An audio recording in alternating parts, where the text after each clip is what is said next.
नमस्कार, IBC 24 देख रहे हैं आप और मैं हूं आपके साथ अविनाश कर। 10 बजे रात पूरे दिन की बात में स्वागत है आप। सुर्खियों के बाद रुख करते हैं खबरों का, क्योंकि छत्तीसगढ़ कांग्रेस कमेटी के नए अध्यक्ष दीपक बैज की आज गर्मजोशी के साथ स्वागत की गई।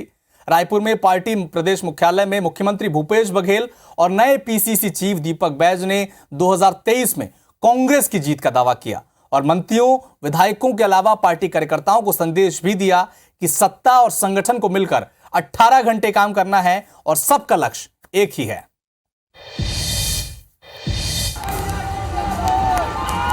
छत्तीसगढ़ कांग्रेस के नए चेहरे दीपक बैज दिल्ली से जब रायपुर की सरजमी पर उतरे तो एयरपोर्ट पर घंटों पहले से मौजूद कार्यकर्ताओं ने उन्हें सिर आंखों पर बिठा लिया। फूल माला ढोल ताशे के साथ दीपक बैज जिंदाबाद के नारों से आसमान गूंज उठा। एयरपोर्ट से लेकर शंकर नगर स्थित कांग्रेस के प्रदेश मुख्यालय तक बैज का जोशीला स्वागत हुआ। दीपक बैज ने कहा कि आलाकमान के भरोसे पर वे खरा उतरेंगे और इस बार ज्यादा सीटों के साथ जीतेंगे। हमारा लक्ष्य है 2023 मिशन 2023। हमारा लक्ष्य है 75+ सीट जीतकर सरकार बनाना। हमारा लक्ष्य है छत्तीसगढ़ को सुंदर बनाना। राजीव भवन में मुख्यमंत्री भूपेश बघेल के अलावा सरकार के कई मंत्री और विधायक समेत सैकड़ों कांग्रेसियों की मौजूदगी में दीपक बैज ने PCC चीफ का पदभार ग्रहण किया। उन्हें लड्डुओं से तौला गया। बैज ने फिर दोहराया कि कांग्रेस पूरी ताकत से चुनाव लड़ेगी और फिर सरकार बनाएगी। सत्ता और संगठन दोनों अलग अलग चीजें हैं आदरणीय साथियों। संगठन का काम है सरकार बनाना और साहब का काम है सरकार को चलाना। दोनों एक सिक्के के दो पहलू हैं। इस गाड़ी को लक्ष्य तक पहुंचाने के लिए सत्ता और संगठन का तालमेल होना पहला चीज बहुत जरूरी है। दीपक बैज पर विश्वास व्यक्त किया है, जिम्मेदारी दी है और जो निर्णय हाईकमान का है उसका हम सब स्वागत करते हैं। लेकिन अपनी भी तैयारी इस 2.5 महीने में एक तरफ संगठन को मजबूत करना है, दूसरी तरफ शासन की योजनाओं को हितग्राहियों तक पहुंचाना है, तीसरा उनके अफवाहों का खंडन करना है। और 2023 में छत्तीसगढ़ में फिर से कांग्रेस की सरकार बनाएंगे और 2024 में माननीय राहुल गांधी जी के नेतृत्व में देश में सरकार बनाएंगे। प्रदेश कांग्रेस में हुए बदलाव और दीपक बैज के कमान संभालने को लेकर भाजपा बेचैन है और बयानबाजी का सिलसिला जारी है। उनको छत्तीसगढ़ समझते तक चुनाव निकल जाएगा और सिर्फ भूपेश बघेल की चलेगी और उसका जो सिर ठप्पा है वो दीपक बैज होंगे। परिवर्तन 3 लोगों के अपमान का परिवर्तन है। प्रेमसाय सिंह टेकाम, रविंद्र चौबे, मोहन मरकाम, इनको अपमानित किया गया। पिछले 4 दिनों से बदलाव की बयार पर सवार छत्तीसगढ़ कांग्रेस के कार्यकर्ता बेहद उत्साहित हैं। बदलाव को लेकर ये जोश, ये जुनून चुनाव तक बरकरार रखना पार्टी के लिए भी चुनौती से कम नहीं। सौरभ सिंह परिहार, IBC 24, रायपुर। बीजेपी ने MP चुनाव के लिए कमर कस ली है। अमित शाह के दौरे के बाद पिछले कुछ दिनों से बीजेपी में जो रणनीति बन रही थी वो अब जमीन पर भी आने लगी है। सत्तारूढ़ बीजेपी ने चुनावी रणनीति को जमीन पर उतारना शुरू भी कर दिया है। केंद्रीय मंत्री नरेंद्र सिंह तोमर को बड़ी जिम्मेदारी सौंपी गई है। एक रिपोर्ट आपको दिखाते हैं।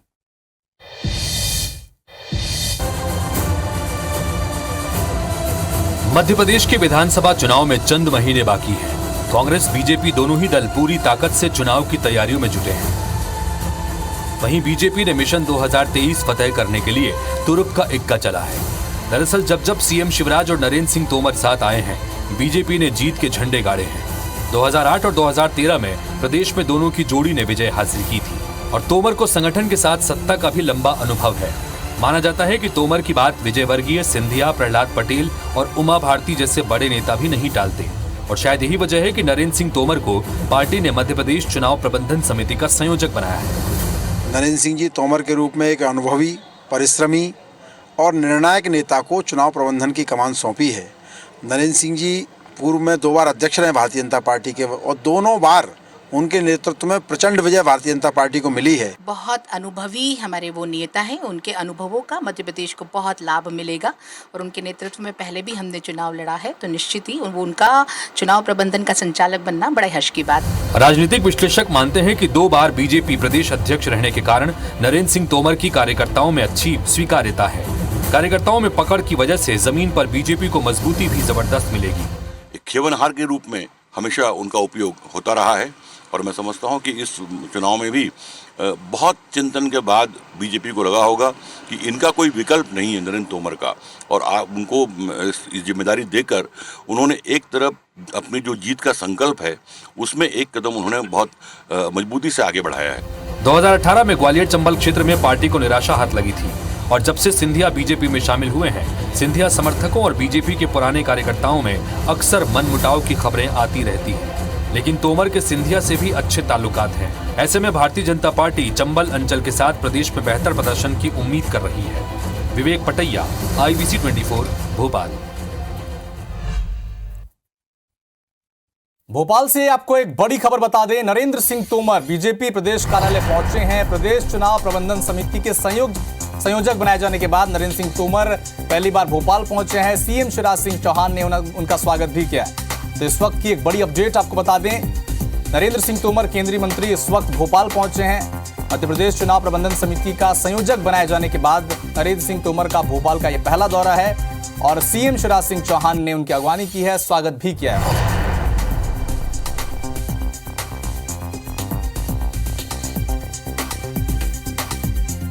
एक बड़ा अपडेट आपको बता दें, भोपाल से इस वक्त केंद्रीय मंत्री नरेंद्र सिंह तोमर भोपाल पहुंचे हैं। बीजेपी दफ्तर वो पहुंचे हैं और चुनाव प्रबंधन समिति का संयोजक बनाए जाने के बाद ये उनका पहला भोपाल दौरा है। सीएम शिवराज सिंह चौहान ने उनका स्वागत किया है और मिशन 2023 की तैयारी को लेकर लगातार अब बीजेपी ने कमर कस ली है। चुनाव प्रबंधन समिति का संयोजक बनाए जाने के बाद नरेंद्र सिंह तोमर पहली बार बीजेपी दफ्तर भोपाल में पहुंचे हैं। ये तस्वीरें आपके सामने, सीएम शिवराज सिंह चौहान ने उनका स्वागत किया है, साथ में उनके प्रदेश अध्यक्ष VD शर्मा भी मौजूद हैं। तो 2023 चुनाव को मध्य प्रदेश में विधानसभा चुनाव होने हैं, 2 से 3 महीने का वक्त बाकी है और अब चुनाव प्रबंधन समिति का संयोजक बनाए जाने के बाद नरेंद्र सिंह तोमर पहली बार बीजेपी के दफ्तर पहुंचे।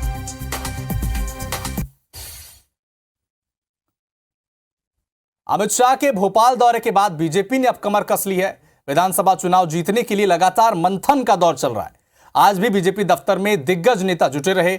सीएम शिवराज सिंह चौहान, चुनाव प्रबंधन समिति के संयोजक नरेंद्र सिंह तोमर, चुनाव प्रभारी भूपेंद्र यादव, सह प्रभारी अश्विनी वैष्णव बैठक में शामिल हुए। साथ ही बैठक में राष्ट्रीय महासचिव कैलाश विजयवर्गीय, प्रदेश अध्यक्ष VD शर्मा और हितानंद शर्मा समेत कई नेता मौजूद रहे। आगामी चुनाव के मुद्दे, बीजेपी के कैंपेन और बूथ पर मजबूत करने के अभियान पर अब बैठक में चर्चा हुई।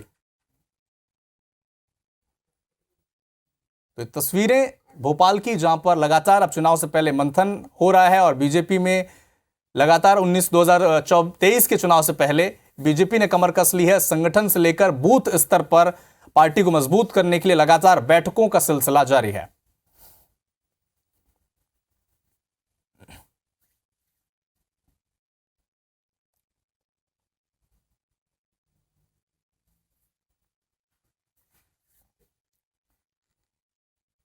छत्तीसगढ़ प्रदेश बीजेपी कार्यालय में 3 अलग अलग बैठकें हुई। सबसे पहले अलग अलग मोर्चा प्रभारियों की बैठक हुई जिसमें चुनावी रणनीति तैयार की गई। इसके बाद प्रदेश प्रभारी, सह प्रभारी, अध्यक्ष समेत घोषणा पत्र समिति के संयोजक की मौजूदगी में चुनावी घोषणा पत्र समिति की बैठक हुई। इसमें सभी 31 पदाधिकारी मौजूद थे।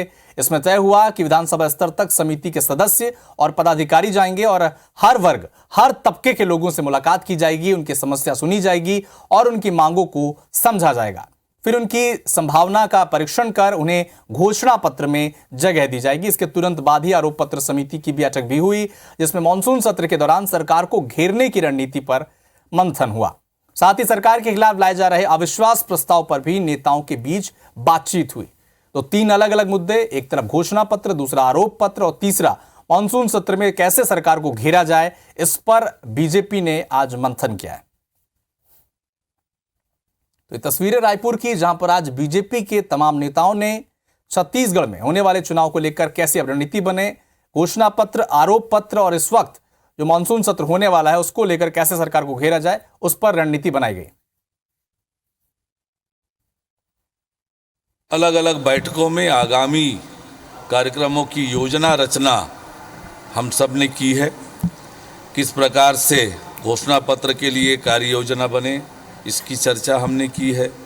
मोर्चों के आगामी क्या कार्यक्रम होंगे, ये हम सब ने तय किया है। आरोप पत्र समिति की भी बैठक है, घोषणा पत्र समिति की भी बैठक है।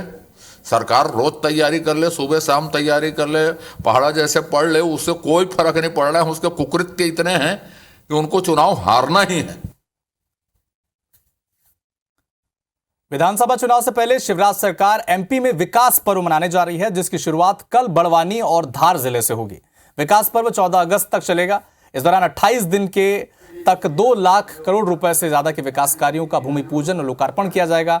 आज मुख्यमंत्री शिवराज सिंह चौहान ने सीएम हाउस से वीडियो कॉन्फ्रेंसिंग के जरिए मंत्रियों और अफसरों से बातचीत की। इस दौरान सीएम ने विकास पर्व के लोगों का अनावरण, विकास पर्व के लोगों में शामिल होने वाले लोगों का अनावरण किया। विकास पर्व के दौरान मुख्यमंत्री शिवराज सिंह चौहान कुछ जिलों में रात्रि विश्राम भी करेंगे। मुख्यमंत्री ने विकास पर्व को लेकर अफसरों को निर्देश भी दिए। वीडियो कॉन्फ्रेंसिंग के जरिए जनप्रतिनिधियों के अलावा सभी संभागीय कमिश्नर, कलेक्टर, एसपी भी मौजूद थे। सीएम ने कहा कि विकास पर्व के साथ 17 से 19 जुलाई तक स्कूल चलो अभियान चलाया जाएगा। इसमें मुख्यमंत्री बच्चों से भी संवाद करेंगे।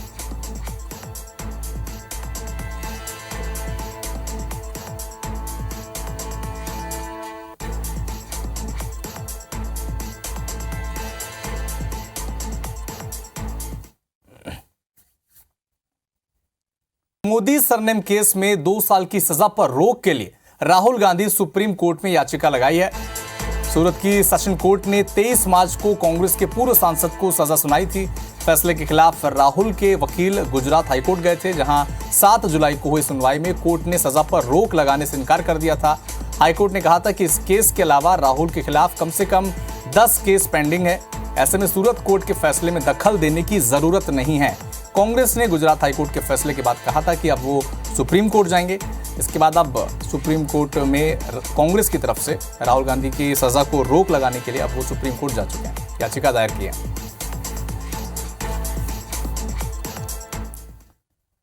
चालीस साल बदहाल जिंदगी, नर्क का एहसास, बस यही है इनकी जिंदगी। विकास तो छोड़िए, यहाँ के लोगों ने तो कभी नाम भी नहीं सुना है। विदिशा जिले के जिस गांव के बारे में हम बात करने जा रहे हैं वो आपको झकझोर कर रख देगा, आपको सोचने पर मजबूर करने को विवश कर देगा। जो देश वसुधैव कुटुंबकम की धारणा का आत्मसात करने की बात करता है, वहां दलितों के साथ कैसा बर्ताव किया जाता है, आप खुद देखिए और सोचिएगा जरूर।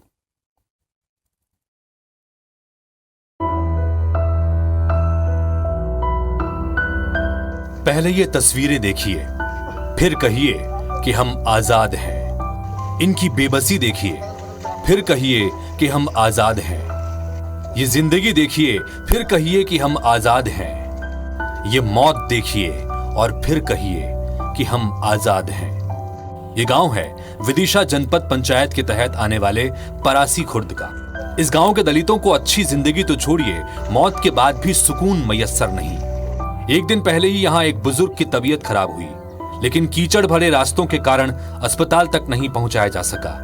आखिरकार इलाज नहीं मिलने से बुजुर्ग ने दम तोड़ दिया। उसके बाद भी मृतक बुजुर्ग और उसके परिजनों की परेशानी कम नहीं हुई। शव को खटिया पर रखकर कीचड़ से होते हुए शमशान घाट के लिए निकले, लेकिन एक तो रास्ता सही नहीं था और जो कुछ बचा है उस पर दबंगों का कब्जा है। दबंगों ने शमशान जाने वाले रास्ते पर फसल बो दी है, इसलिए गांव के दलित खटिया पर शव रखकर उसके अंतिम संस्कार करने को मजबूर हैं। लाश लेके आए तो पूरे कंधे पे लेके आए, पूरे खेतों में से लेके आए हम लोग। तो सर विकास की बात करती है तो यहाँ पर तो कोई विकास ही नजर नहीं आ रहा है। मर भी जाए कोई तो कोई देखने वाला नहीं है, न कोई आता है, वोट मांगने आते हैं बस। इस गांव की हालत यह है कि आजादी के बाद से यहाँ कोई सुविधा नहीं पहुंची। करीब 40 साल पहले इस गांव को अलग थलग बसाया गया था, लेकिन सुविधाओं के नाम पर इनके हिस्से कुछ नहीं आया। अपनी जरूरतों के लिए ग्रामीणों ने खेत की मेड़ों को रास्ता बनाया, लेकिन बारिश के मौसम में और खेती के दौरान यहाँ से निकलना भी काफी दुभर हो जाता है। दलित आबादी वाले इस गांव में न तो कोई अधिकारी सुध लेने आता है और न ही कोई जनप्रतिनिधि झांकने की जहमत उठाता है। जब IBC 24 की टीम प्रशासन का जवाब जानने निकली तो अपर कलेक्टर ने कह दिया कि दिखवा लेंगे। पंचायत करेला के गांव परासी खुर्द में शमशान तक जाने के लिए रास्ता नहीं है, तो इसमें हम अभी इसको परीक्षण करा लेते हैं और इसमें नियमानुसार कार्रवाई करने के लिए जनपद को निर्देश जारी। दलितों की जिंदगी नर्क बनाने वाले दबंगों की दबंगई की ये रास्ता कोई नई तो नहीं है, ये गांव वाले हर रोज ऐसी जिंदगी जीते हैं और ऐसी ही मौतें मरते हैं। प्रशासन से मदद भी मांगते हैं इस उम्मीद में कि शायद कभी तो उनकी सुनी जाएगी, लेकिन तब तक कहते रहिए कि हम आजाद हैं। मनोज पांडे, IBC 24, विदिशा। तो फिलहाल इस बुलेटिन में इतना ही, लेकिन देश और दुनिया के साथ मध्य प्रदेश छत्तीसगढ़ के तमाम अपडेट्स के लिए आप जुड़े रहिए IBC 24 के साथ। नमस्कार।